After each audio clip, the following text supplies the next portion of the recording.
Hello, welcome to another episode of Military History Verbalized. I'm Justin, not MHV. I have appeared on the podcast before as a guest, and I have helped out with MHV mostly from behind the scenes. I will be hosting today, and joining me is Stephen. Welcome, Stephen. Could Thank you for you bringing. briefly lay out your professional background before we move ahead? Sure, my professional background, I got my undergrad in computer science with a dual minor in Asian studies and mathematics. The Asian studies included Japanese history, civilization, and language, as well as Chinese history and civilization. However, I did not pick up Chinese language. I also attended courses at the U.S. Naval War College. This was mostly because I was on a fast track as an officer in the Marine Corps through the platoon leadership class program. However, I did not receive a certificate nor a degree through that college.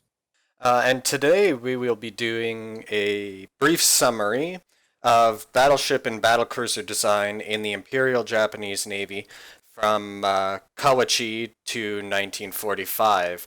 And to start with, I guess, Stephen, do you want to get into kind of the state of warship design and construction in the Japanese Navy in the immediate post-Russo-Japanese War period, kind of leading up to the Kawachi class? Well, I'd have to actually go back just a few years before the war actually broke out. And the reason for that is there was already plans on what they wanted to have done right at that time.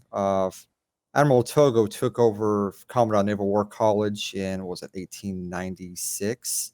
So a lot of his concepts and ideas before he even got to the Battle of Tsushima was already going through the college. And around that same time, one of his subordinates, it was a commander, Sato Tetsutaru, he was an instructor at the Naval Staff College. I should mention, though, I haven't verified if this Naval Staff College, Naval War College are just the same thing, and translation has just through different articles have changed what that was being listed as. Hmm. So around this time is when they started developing what they considered a defensive treaty plan, which to for most of those who don't know about this, Britain and Japan had entered into the Anglo-Japanese Treaty sometime in January of 1902 before the Russo-Japanese War. So a lot of their defense strategies that came right after the war were based on this alliance. So going into after the Russo-Japanese War, Japan had a program to rapidly modernize their navy, especially since Admiral Togo basically proved some concepts of long-range rifle fire guns over the shorter range intermediate fire, which most navies were doing at the time with their pre-dreadnoughts. Before the Kawachi was laid down, Japan actually had two designs for a first-class cruiser and battleship, which has floated around on forums such as War Thunder and World of Warships. I know during the closed beta and alpha, before it was actually put out in the open, there was these blueprints floating around. And they're a little unusual if anyone's ever seen them because they had their main turret superimposed, or as most people know, super firing, but they were on the same level. So instead of having one above the other, they had to elevate the guns to bring them forward. So you couldn't actually use all four guns forward, and it was just to keep all the weight on the center line. Oh. Hmm. I actually have some pictures of that if we ever want to send it over to them to post up. It's Oh. very it's very unusual to look at, but they had already gotten the concept, like with the first class proposed cruiser of all 6-inch guns. They Hmm. only had six 4.7s for basically defense against torpedo boats. Everything else is all 6-inch. And for the first class battleship, it was all 12-inch guns. And how did So this progress toward the what we came to know as the Kawachi class? the Kawachi ended up being, well, means to an end at this point because they had aspirations for other larger projects. They didn't have the industry yet. Okay. Uh, Japan pretty much came on the scene playing catch up for the longest time, which is why they went to form a strong alliance with Britain.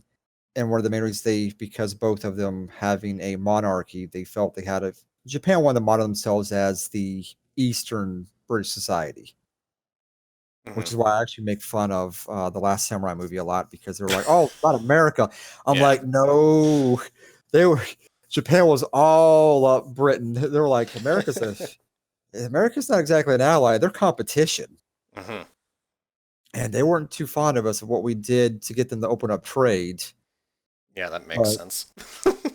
I mean, they didn't hate us. I mean, in a sense, we basically woke them up to the realities of how much the outside world had changed. But the British kind of came in with a more steady hand, where we came in kind of ham-fisted. Hmm. But the Kawachi ended up being a development of them taking what they could build at the time and make it work. They still had to bring import in guns. They didn't have the gun manufacturing for large guns at that time yet, although they were actually building the industry to do it. And the Kawachi ended up becoming almost a botched job. Hmm. Uh, Japan was literally bankrupt after the Russo War. So much so that the first time since the Bosen War, they were selling off their relics to other nations to help pay off their debts. Oh dear. They actually tore down during the Bosen War. They actually tore down castles for raw materials to sell. To give you an idea, Hmm. and after the Bosen War, they ended up doing a lot of recycling stuff like that, salvaged whatever they could to pay some of this debt off. Okay. So when they were building the Kawachis, the reason why a lot of people ask why do they have a mixed armament of different caliber size 12-inch guns, they wanted an entire battery of 12-inch by 45 caliber, but they literally could not afford it. They Okay. couldn't even scrap a penny. So they ended up just salvaging some of their older 12-inch by 40 calibers for their wing turrets, as well as everything from boilers to machinery from some older pre-dreadnoughts to be able to build these newer vessels, because they Okay. had ambitious plans to do, like I said, the 1905 designs, but they couldn't afford it. That makes a lot of sense then. Is there any really noteworthy points about the Kawachi design in terms of their capabilities? Or kind of my impression is that they're kind of all around pretty middling to not the best. They weren't really bad. The main issue they had was with having two sets of large caliber guns like that. It made it difficult to do follow up shots because each one of those guns are going to have the same splash. So when you're trying to adjust fire for one set needing its own fire table and the other set having its other fire table, it made things complicated, especially since at this time the concept of a central firing room was just being developed. So you had issues of communication between your different turret commanders, or in this case, captains, and follow up shots. So they actually did have good optics on it. Around that time, Germany, I'm trying to remember the name of was it Zeiss? Yeah. I'm trying to I know what you're yeah, talking about. yeah, I can't I'm say it either. terrible at saying that, but they actually had made the optics for the Japanese, and they were actually great range finding optics. So they actually had good optics and controls. Problem was when you have two separate types of calibers doing follow up shots, it just hurt them on that. Okay. However, had Japan managed to have an entire homogeneous battery of 12-inch by 45s, it would have outclassed the dreadnoughts.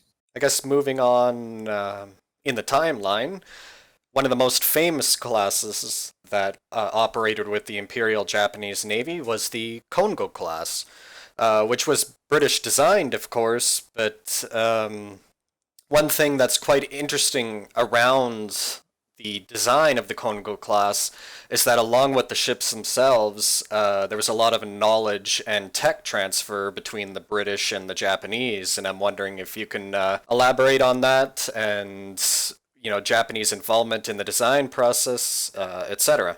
Thanks in part to the Anglo Japanese alliance, Japan and Great Britain shared a lot of knowledge, enough so that during the Battle of Tsushima, there were British observers on Japanese ships recording what was going on. So the Japanese, because the vast majority of their officers were trained and schooled in Great Britain, they had developed a very honestly, I generally call it a marriage because that's really how close they were for a while. So, thanks in part to this close leadership, they had unabated access to Vickers. Vickers Armstrong basically gave them free reign to go through, and they actually got to see ships and design and construction that the British would not allow others to see. Oh, They saw the interesting. development of the Invincible class going into the Lion. They had access to all of this.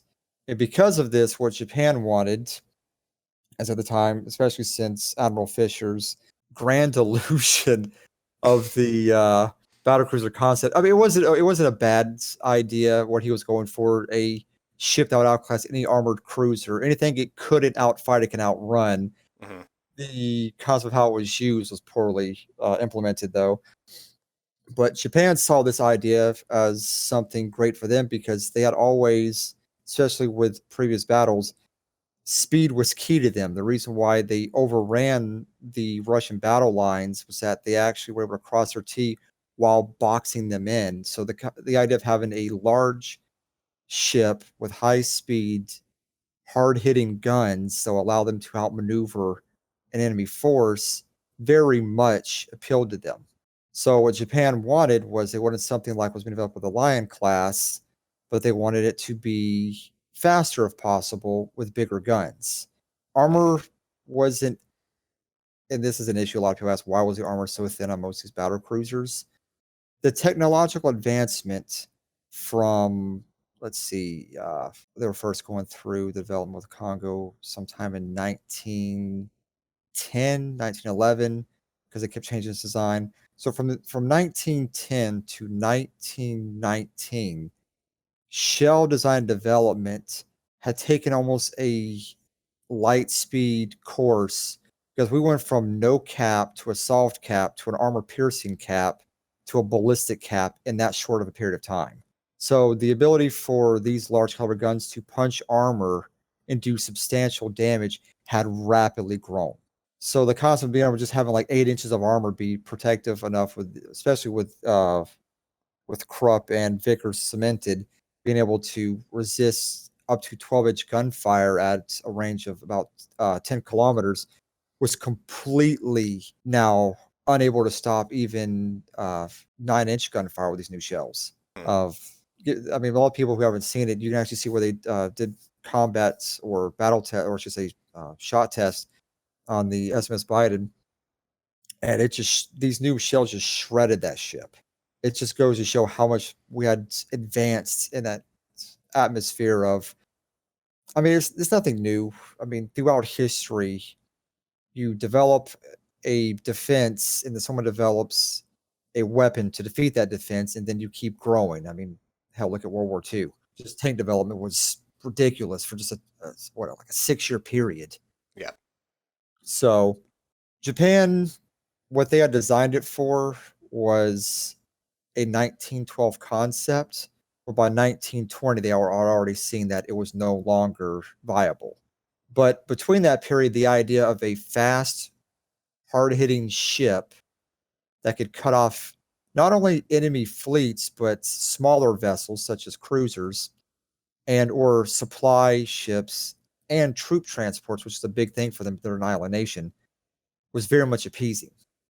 Yeah, And to from go my on, oh, go understanding, ahead. actually, the Japanese adopted the cruiser concept with more gusto than the British or something like that. Because, I mean, when you look at the ratios of construction, the famous 8-8 fleet concept, that's a 1-to-1 ratio between battle cruisers and battleships. And a lot of people have argued that was more 12-4 because 4 of those battleships ended up being fast battleships. Hmm. So, yeah, to them, speed was a huge point. And a lot of it was that because of the whole decisive battle concept, they wanted to be able to thin down an enemy fleet and then hit them hard and fast and get out before they took substantial damage. The concept, great on paper, but it only works if your enemy falls for that plan. Hmm. And as seen in World War II, the US didn't fall for that plan. And the reason why this is a thing, I was going back to the 2 names I said earlier. Sato Totaro, along with Admiral Togo, they had to go along a line of, it was a secret document that came out in April of 1907 that was found. They listed who their most potential enemy would be over a period of time. Number one on that list was Russia, because the Russo War had ended. They knew at some point Russia would attempt to retaliate. Now, they were in alliance with Britain, so they knew if there was, well, their alliance speculated that Britain could not get involved if it was a one power on one power. That's why Britain directly didn't send ships to support the Japanese. But should Russia call in their ally at the time, which was France, Britain would get involved, and France didn't want anything to do with Britain, hence why they never got involved. But the next two potential enemies they listed was the United States and France. There's a reason for this. Russia was allied with France. France had good ties with the US. They knew that even though the US and Britain, we had leveled off problems between us, but history knows that up until at least World War II, we had always seen Britain as a potential enemy. Let's see, Plan Orange and Red, we listed them as a primary enemy along with Japan as their ally. It's just something that always been in the back of our minds for the longest time. And a lot of people, I tell them, the main monarch who really did something about that was King George. Queen Elizabeth II was really big on making sure ties with the U.S. stayed good. In all honesty, I give her a lot of credit for the fact that she might be a monarch of another nation, but she always, in a funny sense, I always say she looks like a mother to any and all of the colonists who broke off. Even if we split off more than 250 years ago, you'll notice even today a lot of people here look up to her. So that relationship really didn't come about for a long time. In the past, there was always a chance, and the Japanese very much knew this. So they wanted to be on the best terms possible with Britain, but they knew they needed a fast fleet to deal with the US because we very much they knew with it because they had also sent to people to Navy went to Britain. A lot of the Imperial Japanese Army went to the US as well as Germany. And that's because we had a lot of ground fighting and experience, especially with the Mexican-American War, our Civil War. Then we had the Spanish War. So we had a lot of ground fighting experience that at the time Britain had a lot more naval experience. But through all of this, they knew our industrial capacity far outstripped their own. And that's where the concept of the decisive battle more or less proclamated into their minds. I mean, yes, Admiral Mahan, it was his idea, and he published the book, and it went across the world. And there were many other fleet strategists that basically was like, no, that's a terrible idea. You're basically throwing all your eggs in one basket. But at that time, it really had been proven. But with the Battle of Tsushima, to the Japanese, it was proven. Because in one battle, they completely destroyed the Russian Navy. Moving on from the Kongo class, although related, is the Fuso class, which, to my knowledge, was heavily influenced by the tech transfer and design of the preceding Kongo class. And apparently it was quite troubled, and I'm wondering if you can elaborate on that a bit. Yeah, both the Kongo, I know later we'll talk about the Ise, both of them had quite a few problems. The biggest issue with the Fuso class was that around the same time period, many nations, and it was all of us, like Britain to the US, we had this concept of we got rid of the wing turrets, we just threw them right midships. And the second you do that, you now have to split your magazine space between your boiler rooms and your machinery space. Now, the Kongo class already did this with its number 3 turrets. That's because it needed enough space to place these large turbines for the speed. So it already had started this habit, but it wasn't just the Japanese. The British had done this. Germany did this. Actually, everyone except for France really had done it. Italy did too. And it was really just everyone trying to put as many guns as possible on one frame. Now, there was a design that Vickers submitted to the Japanese that looked a lot like the U.S. Nevada class. It had 2 3-gun turrets. Or excuse me, it had 4, not Nevada class. I'll have to scratch that for a moment. It looked more like the preceding Pennsylvania classes and onward. because it had 4 3-gun turrets. So instead Mhm. of using 2-gun turrets like the Kongo class, they put 3-gun turrets so that you could actually separate these spaces better. Issue with Japan was they had just started producing their own armaments and turrets going into the Hiei vessel of the Kongo class. The US at the time, we had the industrial capacity to build ships doing a 2-gun, 3-gun turret design, but much like Great Britain and Japan, they really couldn't. I mean, Britain actually probably could because they had Vickers along with a few other shipbuilding corporations. But Japan really had just gotten Korea Naval Yard and one other private yard able to produce such these vessels. So they wanted to keep as many items, such as machinery, armament, turrets, to be homogeneous between classes. That way, if battle damage were to occur, they could easily repair these with basically one production line. So I see the same turret design in the I mean, it's exactly the same turret. All they did was change the armor on it, and they rearranged a couple small things, such as the ammo and, oh, so sorry, the shell and powder hoist. Rearranged the design a little bit, but besides that, the turrets were almost identical. So they wanted to keep those same 2-gun turrets, but to do that, they now need to lengthen the vessel. They then had to make space for the machinery between the number 4 turret, number 5 turret, and the boilers. So basically, they had to add in a metric ton per. Like I'm actually under exaggerating. I think it's something close to like 170 tons of insulation that'll be applied in these machinery space between the magazines to keep the magazines cold Oh. because of where these turrets were located. And at this time, the Battle of Jutland had not occurred to prove how bad of an idea it was to have midships turrets like this. Going into, uh, since we were just talking about the Ise a little bit, Ise's design was slightly different because they saw that issue and were like, okay, so how about we just make 3 sets of superimposing turrets and then we're going to put machinery all in one area. The irony in this is the Ise class was less livable than the Fuso class because of Really? this. Yes, like the cruise, like said it was unbearable. They had Oh. less crew space, they were more cramped because a lot of the midship area that involved crew space on the upper deck was cut out for the way they had designed those superimposing turrets for them to have a fire Mm. arc. So they basically bunched everyone in towards the bridge section or the aft bridge area, and this whole mid ship section was cut out. So the crews complained of ventilation issues.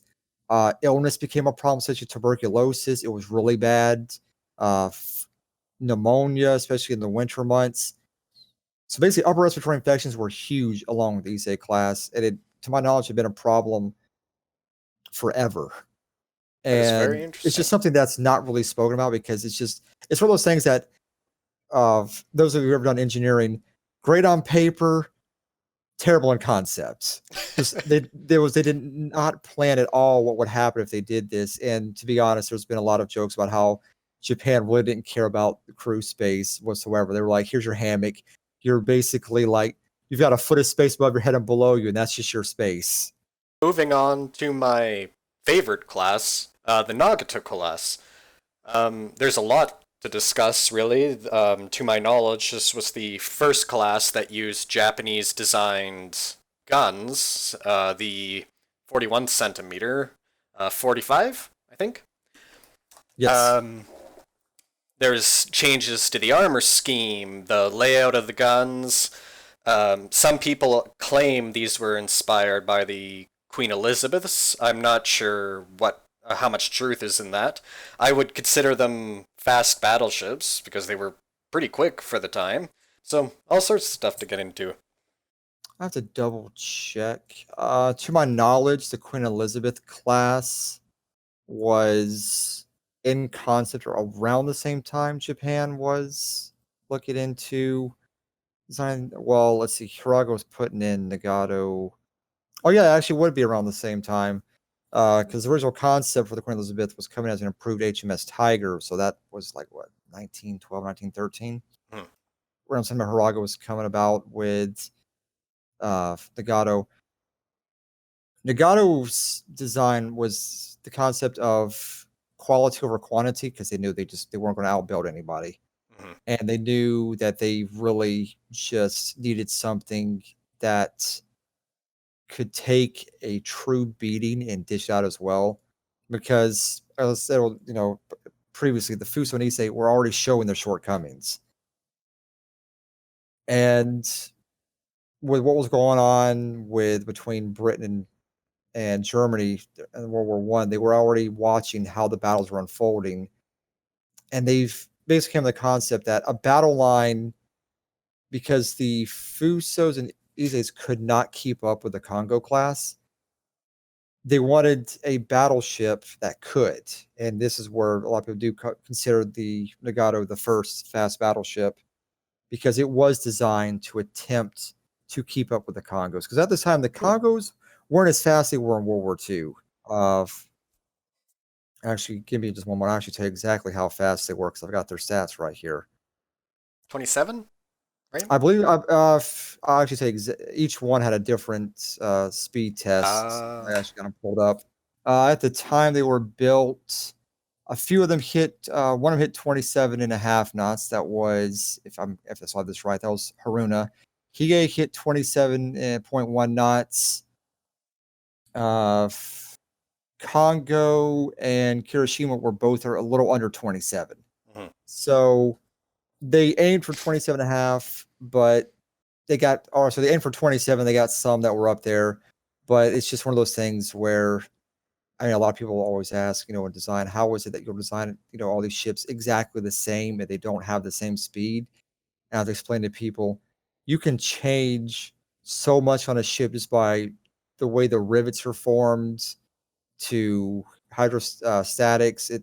So much can go in that at that time we didn't even really understand yet. Mhm. So much knowledge came out of ship design later on that just added in so much more knowledge on why we had so much extra drag on vessels. Everything from rudder design to screw cavitation, just a lot of stuff we hadn't learned yet.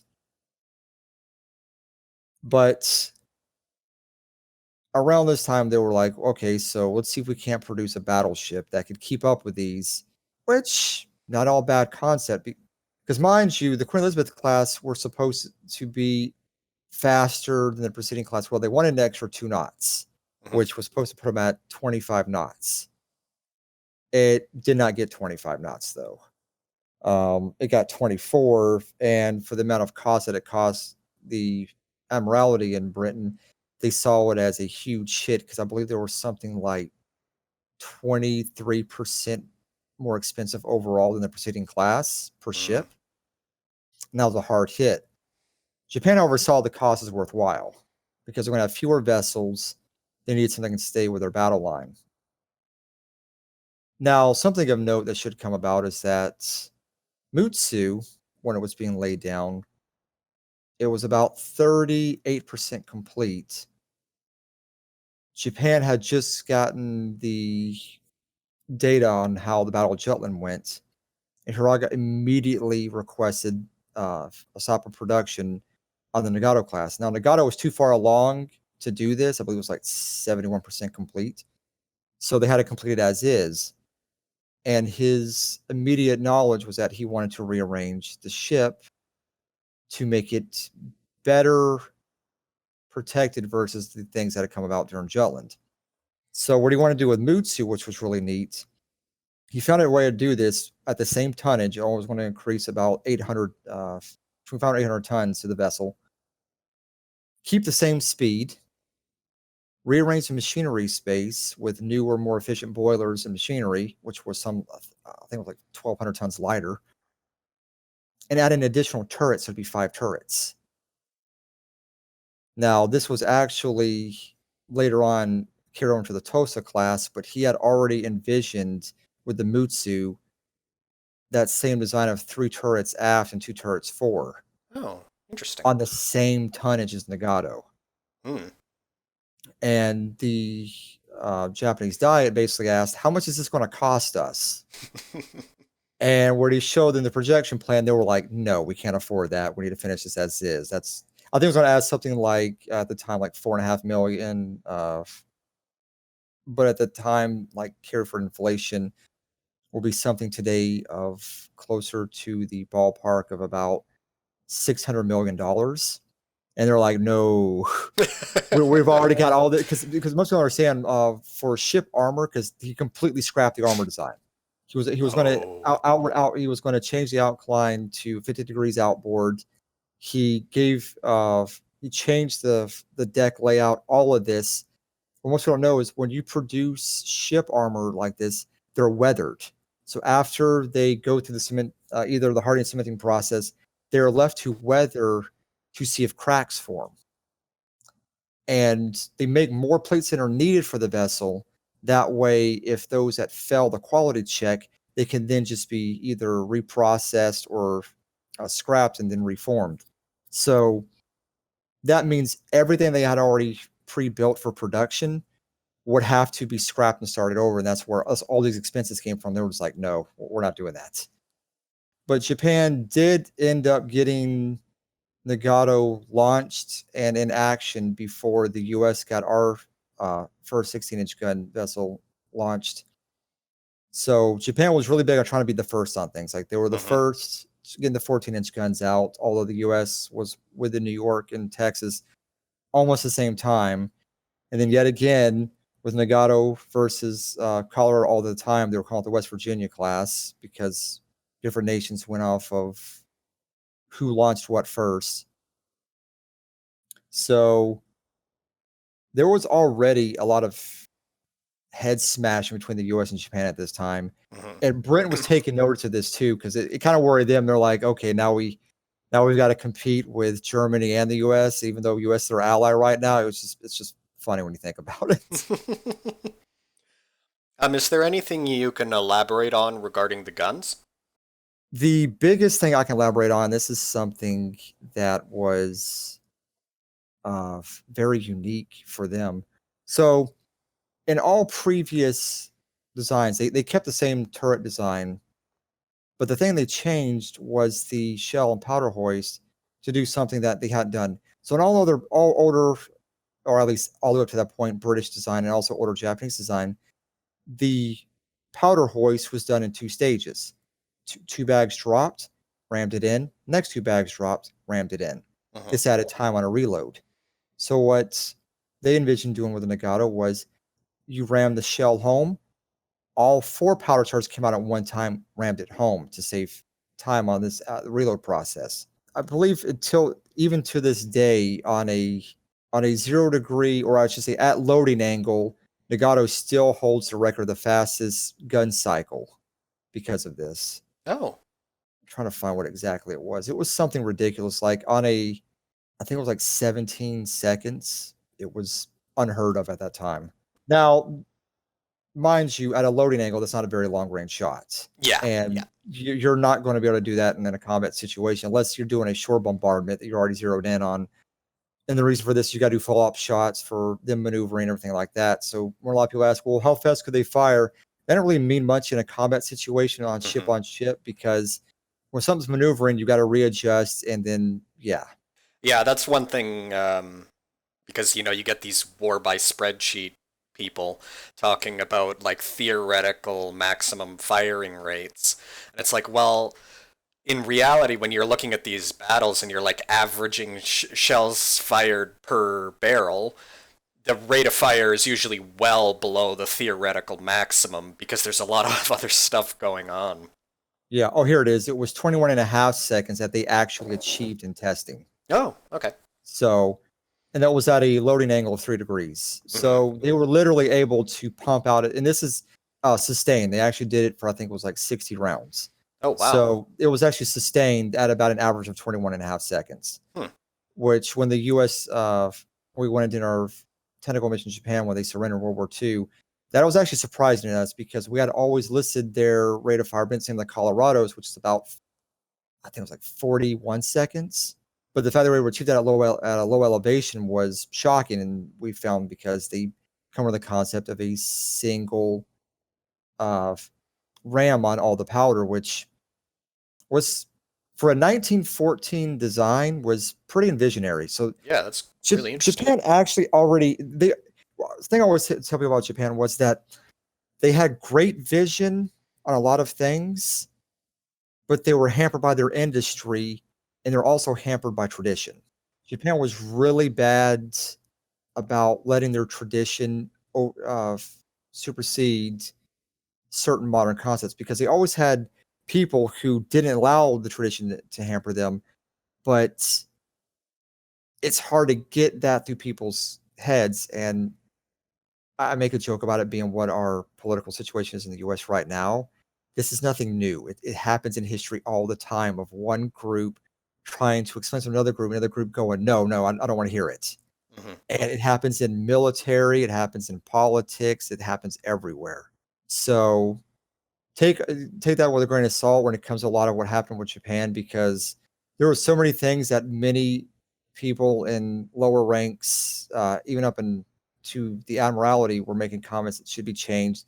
That there was just so much push and pull on, but the Nagato was one that Hiraga managed to push pretty quickly and was immediately accepted, which was good for Japan because they really needed something that was better than what the Fuso and Ise. I mean, if we want to be completely honest, they did nothing really their entire careers besides get sunk.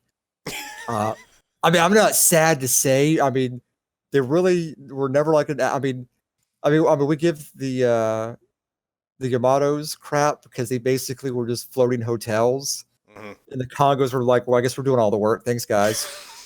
But like because Nagato was a flagship for the longest time before the Yamatos came out, the same in Mutsu ended up having the import detonation.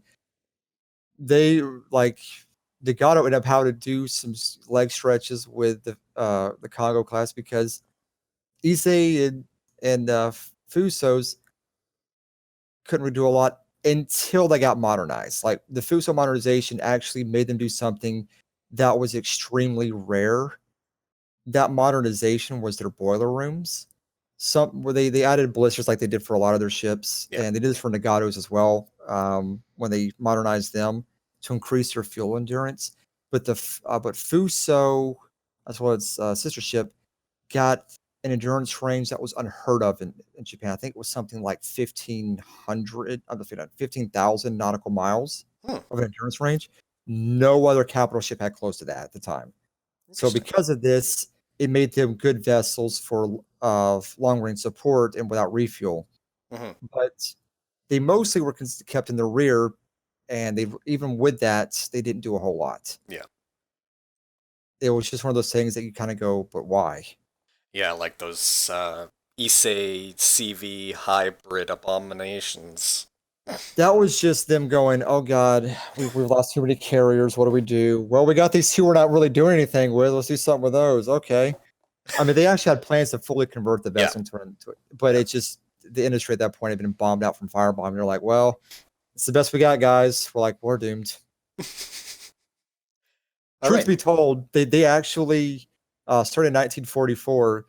Quite a few of them were asking for them to come to terms on surrender. And had Yamamoto not been killed, there's a chance he might have requested it to the emperor. But because he was actually very logical on his decisions. I mean, yes, some of them weren't, but he was not a stupid person. I mean, if you can't, he came from the concept of the art of war of, don't fight a losing battle. If you know you're losing, come to terms. But here goes back to the tradition part. We don't surrender. And it's like, we're losing bad. So what do we do? All right, moving forward to the designs that were ultimately canceled as a result of the Washington Naval Treaty. We won't get into the Washington Naval Treaty specifically too much because that's a whole other can of worms. That's like a 3-hour podcast on its own. But so for people that don't know, I'm referring to TOSA, which was a battleship design, Amagi, battle cruiser, Key, a fast battleship, and then number 13. And these designs all were effectively killed by the Washington Naval Treaty. Yeah, going into that, the only thing else in the Washington Naval Treaty is it probably saved all of our nations from going bankrupt. However, that stock market crash probably just reaffirmed that we had some problems already before that. But Tosa was basically going what I said about Mutsu, was his taking the concept of, off the top of my head, the A126 design, if I'm correct. But when he went into the Tosa design, basically he lengthened the ship to give it a little more speed, also specifically some more armor. And going into that concept, they already knew that the Congos were already outclassed. They just knew it. They saw what happened at Jutland. They were like, we need to replace these. So the Amagis and the Keys, once they were completed, the Congos were to be scrapped. Number 13 was to be the next set of battleships. And specifically, what was supposed to happen is that the four number 13s, Key Amagis were to be basically the 8 of the battlecruiser line, so to speak. Number 13's Tosa and Nagato and Mutsu were to be the battleship line. However, number 13's speed would actually most likely meant that they would pretty much sit in the battlecruiser line, hence the comment of the 412 instead of the 88, I said previously. And that's just because number 13s were supposed to push 30 knots. And Nagatos weren't anywhere near that. They were, I think, 26 and a half at best. So going into this, the Tosas went for better armor, good armament, at a little more economical weight area. Amagis decided to get rid of some of the armor, still considered a better armor layout than the Congos because the armor was inclined outboard to better resist flat range fire and plunging fire.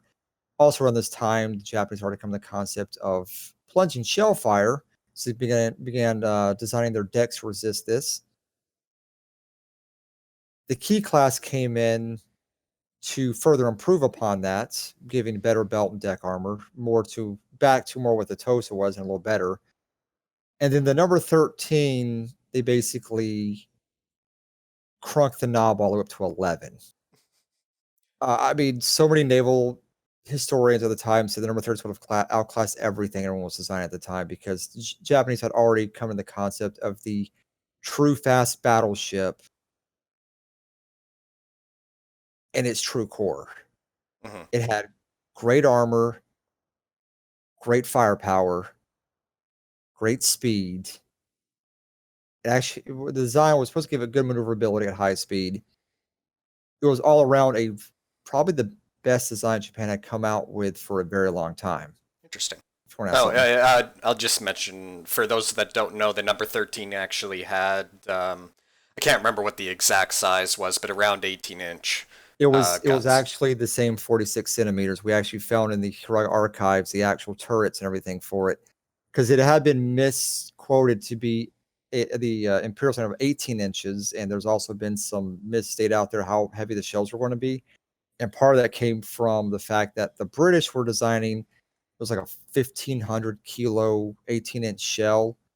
And what ended up happening is then they designed a lighter shell because with those who followed the Nelson, for whatever reason, they went with a concept of a lighter, high velocity shell over a heavier, lower velocity shell, and found, I don't know how they came to this data on it being, better for plunging and flat fire, because just 10 years later, they're like, well, that was wrong. But the Japanese actually had designed two shells for it. One was a lighter shell than what was used in Yamato, was somewhere around the ballpark of 1,300 kilograms, and a much heavier was something like 1,600, was ridiculous. But it actually was, and here's the other part that we all had wrong. We all listed it as 45 calibers. It was a 50 caliber barrel, so it was a longer barrel than the Yamatos. Yeah. It was supposed to have a much higher muzzle velocity too, somewhere like 900 meters a second. So really high velocity, which a lot of us are kind of going, That's just, I don't know how they're going to have achieved that, because the Italians basically proved that was great on paper, bad in concept. So they probably would have ended up doing what the Italian Navy did and just basically drop that muzzle velocity. Better keep the shell spreads and dispersion as well as barrel wear down, Mm-hmm. because that heavy projectile, that speed, that would have worn those liners down real fast. Yeah. But yeah, the number 13s are probably my favorite design, just because I don't know. It to me, it was like a really big Nagato that did everything that Nagato wanted to be. There was That's just something fascinating. about the look at them too. Yeah, they are pretty cool looking on line drawings.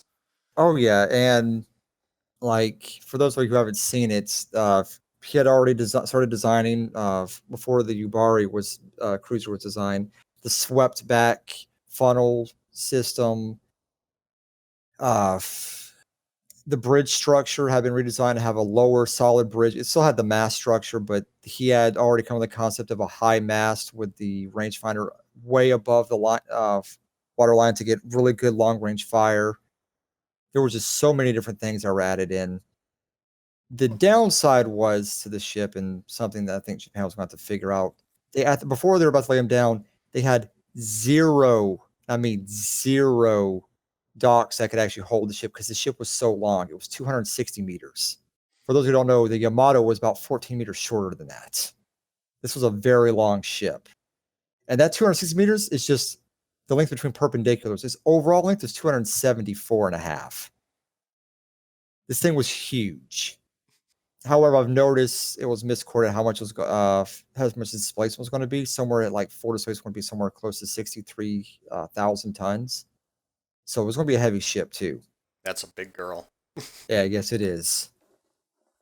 And she was supposed to hit 30 knots.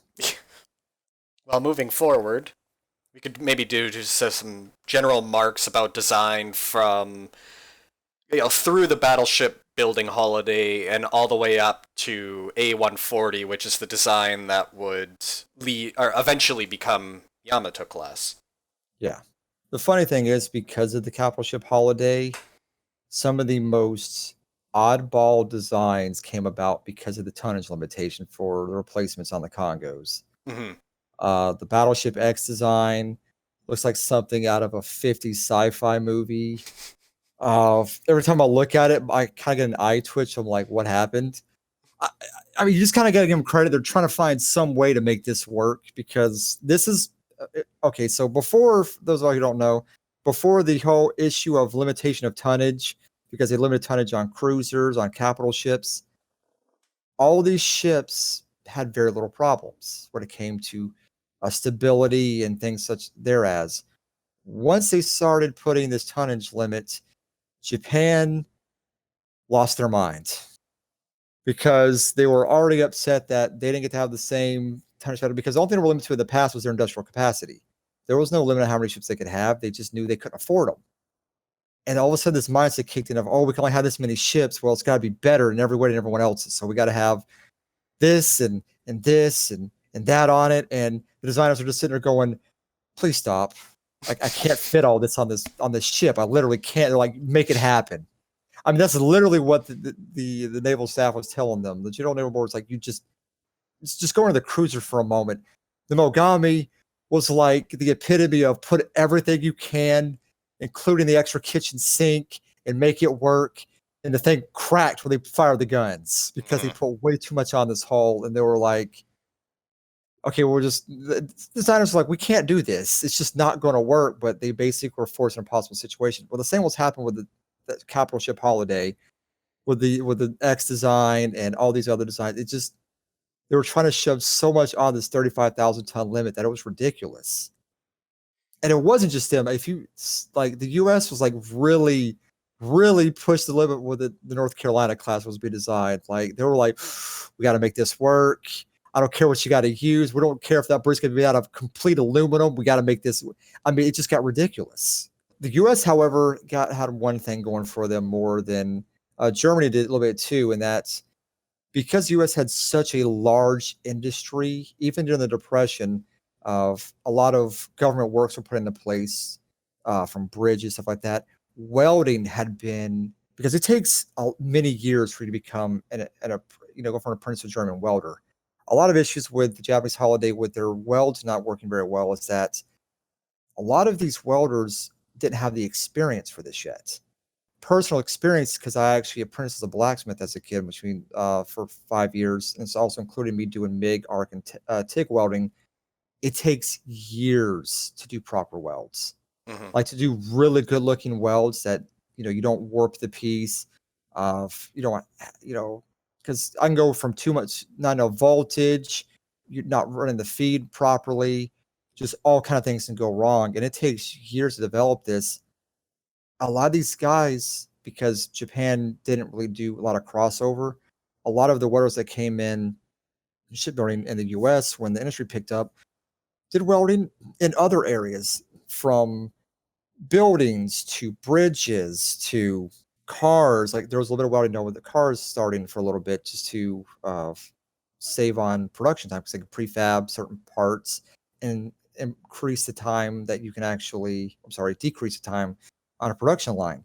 So welding was becoming a big thing for that, but Japan was slow to pick up on this because Japan, besides South America and Germany, out of all the developed nations, Japan took the stock market crash probably the hardest. They were not quite ready for what was going to happen. Their industry shut down. A lot of people who had experience fell out of industry. When industry came back online in certain areas, it hurt them so much. And it's one of the main reasons why going to World War II, they were just not at all prepared for what needed to be done.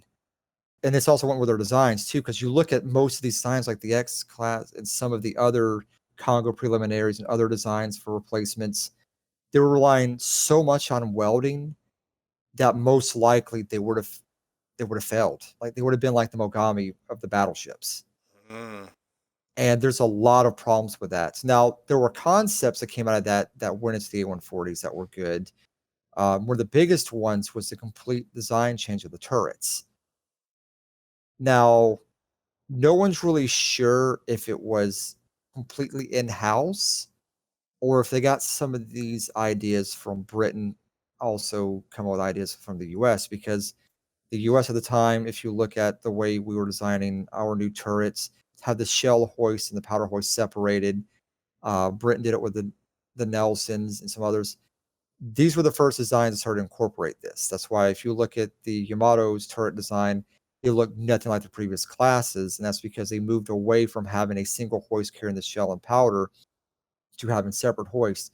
Also, at this time, Japan looked into having a shell magazine within the turret instead of the previous ones. The shells magazine were in a space outside of the turret ring. So the Yamato brought that in. It's not 100% sure if the X class did this, though. We know of the separate hoist, but some of the documents pertaining to it were destroyed and completely lost. And most of the ones we have cutaways of frames of their engineering space and of the actual hull lines and things of this nature. But going through Harag's archives, some of the things, it hasn't been located yet. I mean, there's a lot of stuff that still hasn't been scanned. It's just been slowly being put on there that might find this, or it could even be just, mislabeled, misdocumented somewhere in the archive. But we don't know if they actually were planning on putting the shell space within the turret. And I guess moving forward to obviously the most famous and probably one of the most discussed Japanese battleship designs that ended up as real ships, the A140 design, and then the resulting Yamato Class. There's tons we can talk about. There's actually some really good books, particularly one really good book in English, if people are more interested. But we actually have a pretty reasonable record. Yeah, if you want a good book, Anatomy of a Ship by Janusz Skulski. I'm terrible at that last name. The Battleship Yamato. He did a lot of research. I actually had a chance to talk to him one time. Really good guy. He's probably one of the best people to talk to about it. It's just funny to know this Polish, model maker just because he wanted the most accurate model he could for the Yamato, that he went through all this research, and some of his stuff was so on point that they actually went to him for the model for the one that's in the museum in Japan. So that's to give people an idea how much research he did into this, going through photographs and such as that. But yeah, I mean, going down the line of all the A140s, I mean, God, let's see, starting from like 1935 in March to July of 36. Oh God, let's see. They went through going through the alphabet A to kilo. There's one from A to K in designs. Not to mention just all the numbers in between. Like, so we have the B1, B2, the the G0, the F3, 4, and 5. It's just the Juliet 1 through 6. I mean, there's just so many different designs.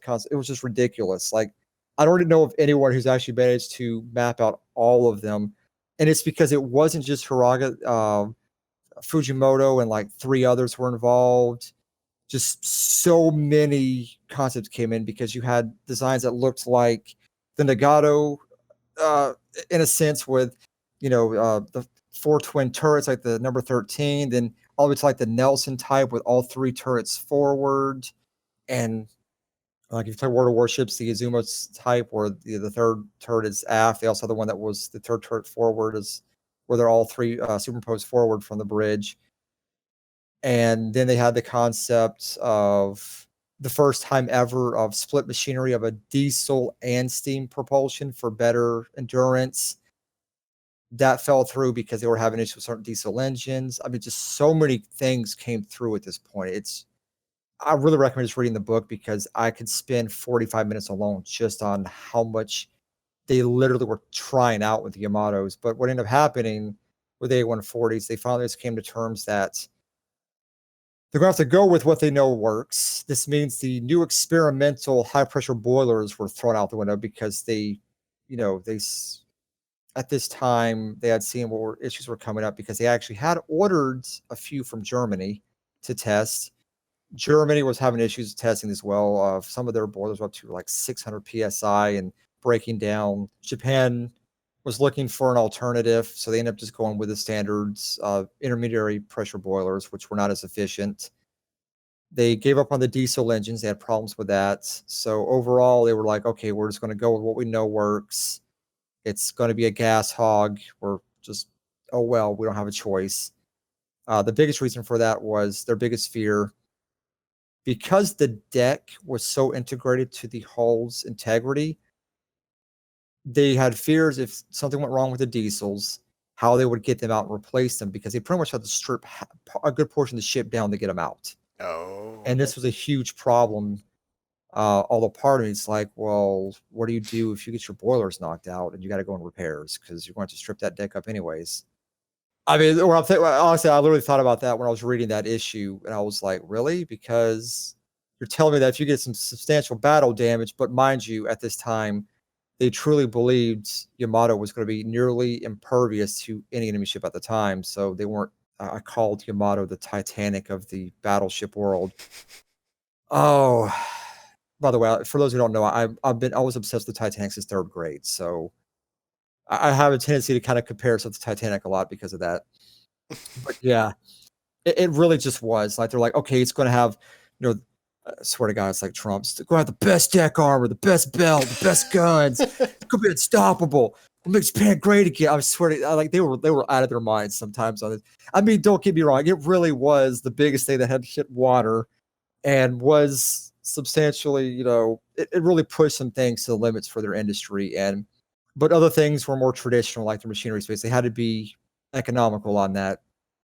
But it just showed just how much of a disconnect they actually had at certain points of their design process, because they were building these 4 huge ships and they were hoping for a grand battle with them. That never came to fruition, because just like with World War I, with how much ship design had rapidly progressed, just going from 1912 to 1920, just going to those ships coming out before the Washington Treaty canceled them, so much had developed that, and it's just mind-boggling to me that they've they came up with all these great designs that pushed the envelope, but they weren't able to see far ahead. And I don't think it was that they were capable, because really no one at the time was, just how much the carrier was really going to come on the scene. And they put a lot of weight into the carriers. Like they proved that they were good, but the old school sides, and even the carrier side, still felt the battleship was going to be the one to have to carry the battle, because they felt the carriers were going to, do some substantial damage. Battleships were to come in and just wipe the floor with them. That's really what they were hoping for. But because of just how much things changed just from 1940 onward, the Yamato literally came out obsolete the second it hit the water. And I don't think anyone at the time really could see it, because we ourselves built the Iowa class still thinking there's a chance we're still going to need these things. And what they end up being is basically a huge anti-air battery. And that's pretty much what Yamato turned itself into. Everything changed. So battleship development up to this point was all around the idea of getting the biggest, best guns and armor so that can take a beating better than the enemy, take them out, and then get home. But I don't believe that the designers really could foresee just how much would change. They did see far enough ahead that they wanted, when Japan was testing their new armor-piercing bombs that they had converted from Nagato's old Type. Type 88, right? Or Okay. no, it was Type 6, Type 88s. You're right. They had 3 different types that came before. So they converted them into bombs, and they ordered in, because they knew that their homogeneous armor wasn't as good as certain other nations. They weren't at all illusion of this. They ordered in some really good homogeneous plates from Germany, and they tested their armor piercing bombs. And they actually, the reason why Yamato got such a thick deck at around 200 millimeters thick, and a little bit over in areas, was that they already had the concept of how to resist armor piercing bombs. That's also why the upper deck was 40 millimeters thick, to fuse these bombs going through, because they're their own testing. So they had the concept that there were going to be bombers that would hit this, but no one could foresee what the U.S. was going to do, where we were like, just blot out the sun with these planes. And one rather infamous feature of the Yamato class was the torpedo defense system. And I'm wondering if you can elaborate a little bit more on that. Yeah, that was one of those things that they wanted, starting with the gun testing on the Tosa class. They began noticing that diving shells, if could literally go right through the entire torpedo defense system and cause substantial flooding, even if the shell didn't detonate. If it did detonate, it would do even better. So what they were looking for is a hybrid system that could resist plunging shell fire, which, for the record, the U.S. did this as well, and British looked into this as well, just because they feared this. However, the joinery system for the upper and lower belt, I've seen some design concepts. It looks like, have you ever, anyone out there, have you ever seen Japanese wood joinery? And Oh, how yeah. complex that's how complex this thing was.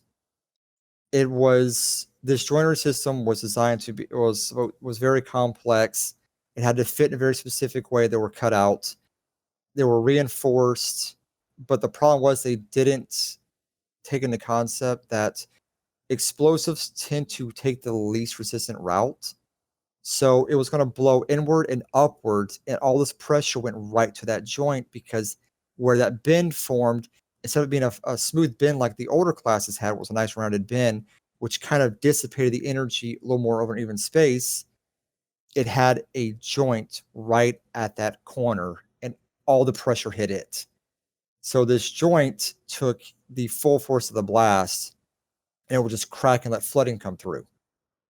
So right before Yamato and the others were built, they did a full-scale test to test how well it would work, and it failed. They wanted to stop the production of the ships and go back and do reinforcements to correct this. Yamato and Musashi were too far along. Shinano and the later hulls were going to have a different joinery system. What they were actually planning on doing is, outside the joinery, was put a smooth outboard plane that would then be joined to the upper and lower belt as an additional joint, it would reinforce this whole section. So it would hit this smooth out plane that would push the pressure against both plates, but at a much larger surface area to keep it all from hitting that. Because if you think about it, all the pressure's hitting these 2 points in that one line, and that much force was just too much to handle. They tested against gunfire, worked just fine because that flat panel is just taking all the hit on that wide flat surface area. Same thing with the upper belt. But explosive gas force is going to take the least resistant route and hit right at that corner. And sure enough, Yamato's making a trip. Submarine torpedo hits it, ships about 6,000 tons of seawater, even though it did not penetrate beyond the bulge system because the joint failed. So they basically put Yamato in dock, and they added some, I think it was like 2,000 metric tons of reinforcement along the entire joint system on the inside instead of the outside like they want to do with the newer ones, just because of you actually would have to cut sections in the plate to fit through to set the new joiner system they're doing for the others. Honestly, I have no clue if that new joiner system was done on Shinano. The only way we'd ever find out is if we were did a dive on that wreck and looked at it. To my knowledge, I'm not even. Actually, have we ever found Shinano's wreck? I don't think so. We found Musashi's and Yamato's, but I don't know if we've ever found Shinano's. So, but that would be the only way we actually would know because Japan torched so much of the documents out of the Yamato class. We're actually just recently, Mitsubishi actually recently going through old archives found that they actually had the plans for the actual boilers and machinery space that they had built for the Yamato. Oh. So that was like, I think it was like in 2013 they found those. Just out of the blue, they're like, oh, we had these actually. They were just randomly in some archive. It was just like some old engineers stuff that they just found them. Because the amount of people out there, during the construction process, they had a central room. They would bring the blueprints. After they were done, they had to burn these blueprints. That's how secret they were building the ship. But the actual engineers inside the factories, like, the design process, like Mitsubishi and some of the others, some of these things get destroyed because there were so many copies. It was kind of impossible to keep track of all of them, but they did a good job for the most part. I mean, it just is what it is. Is there anything you'd like to ask regarding the guns? I mean, the thing I could add on the guns was performance-wise, they probably had some of the best dispersion. Japan actually got really good at designing a delayed fire system for salvo fire. The U.S., to quote the naval technician in Japan, said it was very complex and complicated, but they had to give credit where credit was due because it was effective.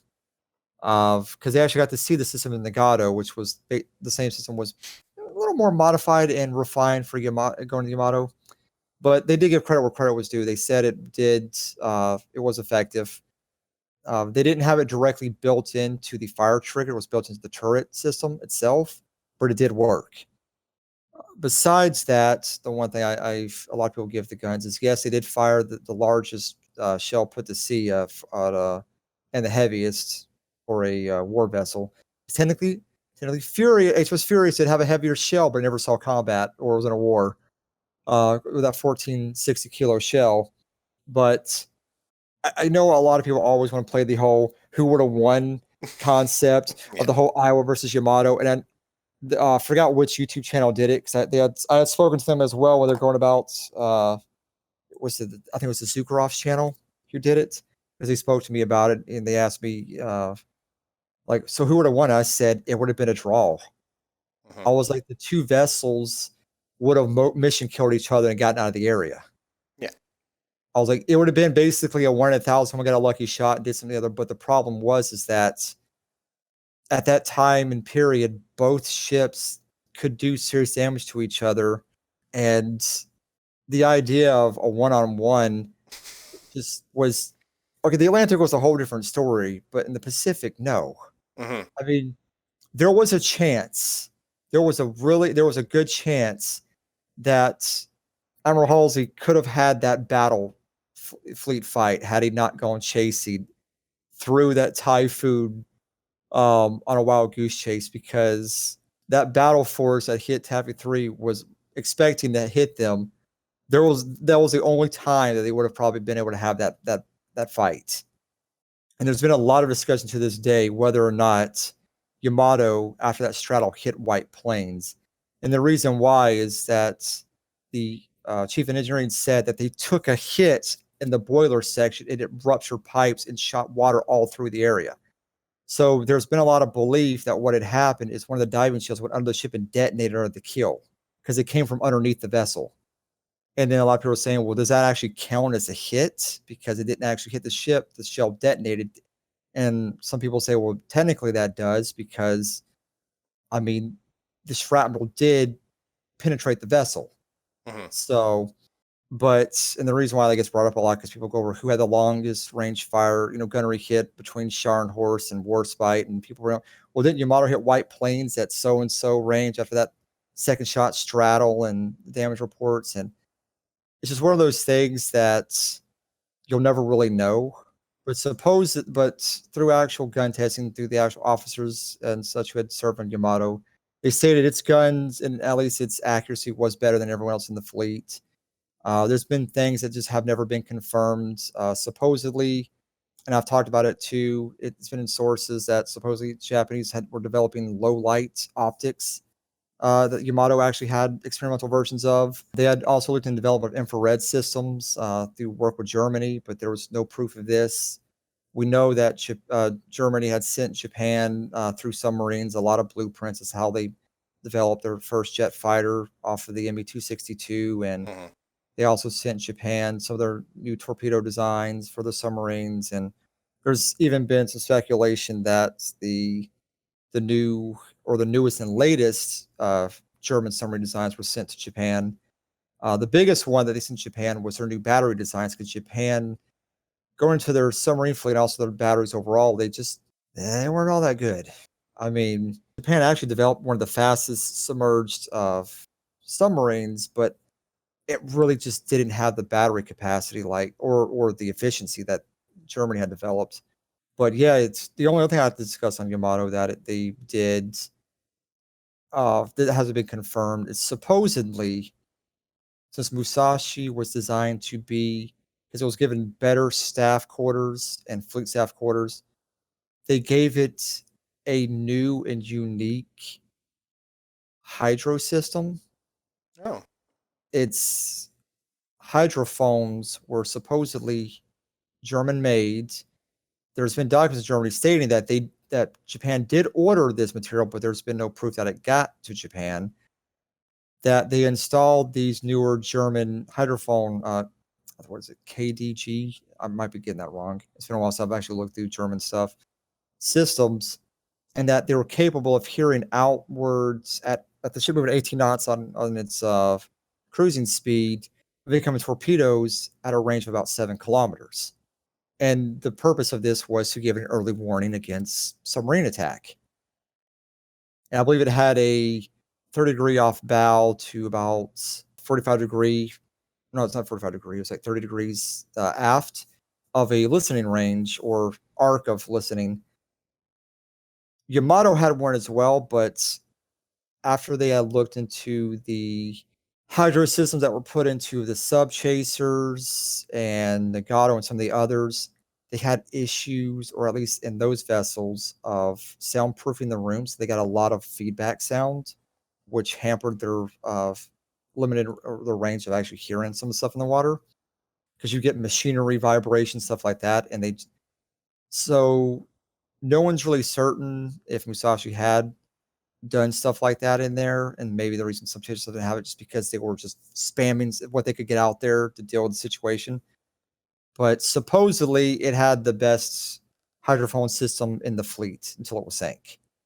I guess to conclude, we can briefly talk about the meme boat, A150, um, which, to my knowledge, the design in concept started out like comically large, and then even the Japanese went, maybe we should actually, you know, design a ship that will function within our physical reality. Yeah, it basically was like the H proposals, where it was a concept. The original concept was, how big would the ship have to be to have these guns? And they were like, that's insane. And then they basically just brought it down to a far more economical sense of a slightly larger Yamato with bigger guns. However, in my own personal opinion, it didn't make sense because, and at this time, like Japan had this obsession of having to have the bigger guns and the bigger ship, but the 46 guns Yamato had were plenty enough. It just didn't make sense. They had to put, and not only that, but they were going to give up 3 barrels. And when it comes to gunnery at long range, barrels really matters. You're throwing out, the more shells you throw out, the better chance you have of hitting them. So to me, it was a flawed concept from the beginning, just on that, because the average hit rate was something like 2 to 3%, even with some of the best optics in radar at the time. Because I mean, these ships are maneuvering. You've got time on target, round time on delays. So like some of the range takes like 46 seconds for these shells to get there. In 46 seconds, you can do a hard course change. So you're basically, you're kind of I mean, I don't want to say you're living on luck, but you kind of are, because you can have them dialed in, straddled, and just start throwing shells. And basically, you're waiting on one to drift in on target. So giving up 3 barrels for that is just, it's not a good idea. But I yeah, the guess whole to A150 was just pure comical. yeah. Yeah, it's pretty goofy. I know one nifty feature, if I remember right. They wanted the turret ring to allow for a changeover to the 46 centimeters if they wanted. So it's almost like kind of an admission that maybe the 20-inch guns might not work out as well. Yeah. It was supposed to be the dual turrets, or I'm sorry, 2-gun turrets, were supposed to be able to basically swapped out, because it was basically they just took the 46 centimeter turrets, took out those guns, made them slightly larger, and put in bigger guns. But they had to increase the ship's beam and length slightly because of the extra weight that was going to come with this. And not only that, but one of the forums had asked me about this, and it is true. I think it's Hull 797. They were looking at the Type 98 10 centimeter guns. They're like, well, how many of these turrets could we fit on it? And joking aside, someone was like, so you wrote down 12 turrets. You mean like how do you mind? I was like, no, I mean literally 12 of these turrets per side, so 24 turrets. And he's like, how? And I'm like, I know drugs are illegal in Japan, but I'm starting to really wonder in that period if somebody was on mushrooms. Like, I really was looking at it. Sure enough, I actually checked deck space. If you really played with it, you can make them fit. But I do not want to know how they're going to try to do that hoist system for all those turrets. Like, I don't know how they're going to do it. Honestly, I think it was just, can it be done? Yes. Awesome. I'm like, y'all just need to calm down. I think that's like a perfect note to end this podcast on Japanese Navy capital ship design from Russo-Japanese War forward to when Imperial Japan ceased to exist. We'll probably actually do a follow-up to this podcast on more thematic topics, so like stuff like armor and things like that, where we can really drill down on that. But for now, we will see you next time. Goodbye.